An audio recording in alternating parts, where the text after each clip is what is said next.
Hello there, and welcome to our Shield of the Sun video.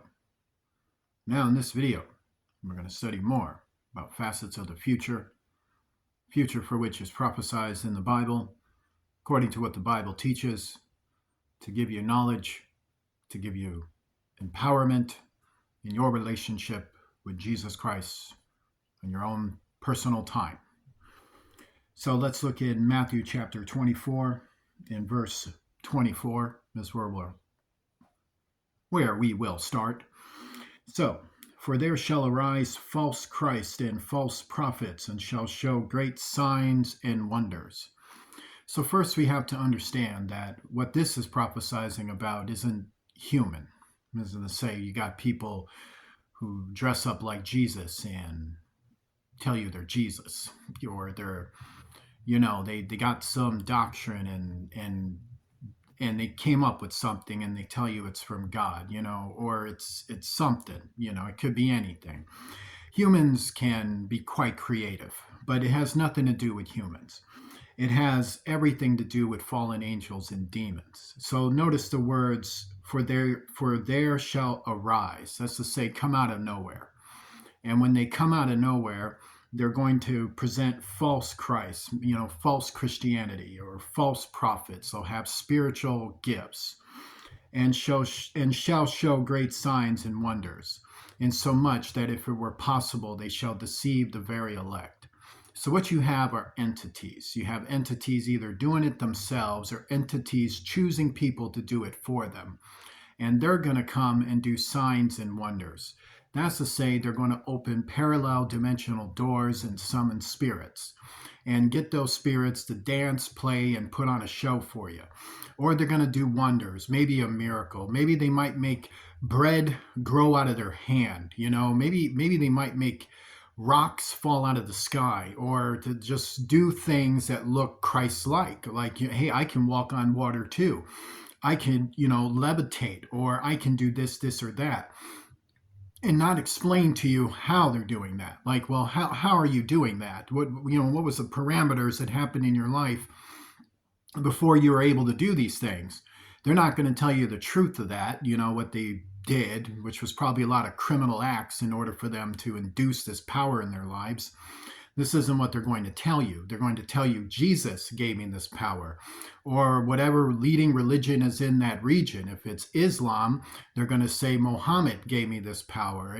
If it's Buddhism, they're going to say Buddha gave me this power. If it's the sun worship or sun temples or the venerated traditional worships of people's families, they're going to say the ancestors of those families gave me this power. Or whatever faith people have or hold to, they're going to say that was the faith that gave me this power. And the reason they're going to do that is to infiltrate and manipulate people's minds. And the reason why they're going to do that is to distract people from the core truth of God. So you have to find that truth on your own personal decision-making terms to use your will to come to God. So therefore, God is going to reach people. You're going to reach toward. You can learn things from God's true ministers, but at the end of the day, you're the one that has to decide, am I going to follow God? And if you do, that becomes your own personal relationship with God. Now, before you can even reach that, you got a bunch of obstacles in front of you, and these fallen angels are putting them there. So they're going to put this there, that there, this there, and make you revolt against the things that are traditionally meant for you to experience and enjoy and to be blessed by, because it is your culture and heritage for which is given. Now, with that being stated, the fallen angels want you to be deceived on all of those things, because ultimately they shall deceive the very elect. Behold, I have told you before. Wherefore they shall say unto you, behold, he is in the desert, go not forth. Behold, he is in the secret chambers, believe it not. So this desert he's referring to is that there are interdimensional realms near to our realms. That's to say, areas that are what you would call out of reach, dangerous, cannot be seen normally unless you make a travel path to walk there. It's to say hot, it's to say arid, it's to say elementally dangerous. It's to say a cursed area or barren region, and a barren existence refers to a curse. And then you have secret chambers, meaning interdimensional realms of darkness within there, for which are secret, meaning secret to you because you have no business being in here. But at the same time, that's what it's referring to. So you have interdimensional realms where interdimensional beings are going to be using their power, rather themselves or through people, in order to infiltrate humanity and deceive them. And the deception will be so thick that even Christians will become too judgmental, or they'll become too complacent, or they'll become too bitter at the activities that are happening around them. For as the lightning cometh out of the east and shineth even unto the west, so shall also the coming of the Son of Man be. So, you're going to see a lot of examples of prophecy. Many people might say this is when Christ is coming. Now, this is where you want to be wary, because many times you want to be a student of the Bible and just realize that one day you'll die and go to heaven. That's the best way you want to understand that. You don't want to be understanding, well, I'm going to get raptured. Well, one day the world will end. Yes, it will. And Jesus Christ will return again. Yes, it will. But that's like many, many years from now. Like you're not going to live for like centuries to see that. So why don't you just realize that one day you're just going to die and go to heaven? That's the best way to do it. That's what the Bible's teaching. Now, I need to be concerned with prophecy. Well, you can read about it, and it's good to know about it, but concerned? Why are you concerned about it? You're going to control it? What are you going to do? I need to be concerned with prophecy. Well, should be concerned with your soul. Like, have you been a good, decent man, woman lately? I mean, what have you been doing? Well, nothing really.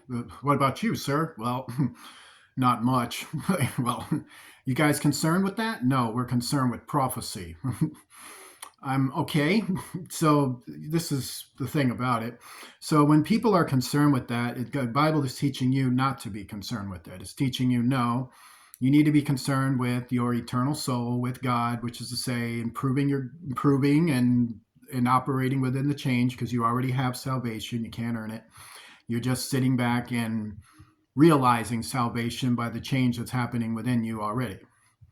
That's what God wants you to do. And then when it comes to everything else, like the return of Jesus Christ, that will happen at its due date, and you're not to worry about it or think prophecy has something to do with your salvation, when your salvation is already there, and the prophecy will happen whether you believe in God or not. For wheresoever the carcass is, there will the eagles be gathered together. So that is to say that in our world, we will be afflicted with the fallen angels all the way on to the end. This is why you have to be concerned with, believing in God, which is to say, you don't worry about it, but make sure you have a relationship with God. Why? Because one day you will die. Why? Because death is a reality in our world, and the afflictions of the fallen angels are a reality in our world, and they afflict from the first to the last, and they cause harm and detriment until things are ratified, figured out, whatever it could be, that God brings deliverance. And in all of that, there will just be death. We will deal with death, whether if it comes to us or comes to others. The fallen angels will institute sins upon our world, the evils upon our world, all the way until the end. So what God wants us to be concerned with is what? A relationship with God, for which God gives unto you. Meaning, keep that relationship and you'll be fine. Immediately after the tribulation of those days shall the sun be darkened, and the moon shall not give her light, and the stars shall fall from heaven, and the powers of the heavens shall be shaken. So now, there is going to come a time where we're going to have to realize that prophetic events are going to move our world into a state where we're going to have to pay attention. So there will come that day. However, God already told you when you should be, concerned on the level of reason, in the way Jesus taught you wisdom. So when should you have wisdom for these things to reflect? Is it immediately after the tribulation of those days shall the sun be darkened, and the moon shall not give her light, and the stars shall fall from heaven, or after the powers of the heavens shall be shaken? So here's the thing about it. Right now, you don't see what you would call the sun being darkened. The sun is actually still operating at its normal particle light, but It has been having some problems in terms of reflecting light. And the moon shall not give her light. Right now, the moon still gives light. One day it won't, because its particle reflecting light one day will stop working. And they shall see the Son of Man coming in the clouds of heaven with power and great glory. So right now we have doors open, but they're not flung open to the extent you can see them and fallen angels moving to and fro within a very up close personal thing, which is happened in degrees, but one day it'll happen so obvious that nobody will be denying it anymore.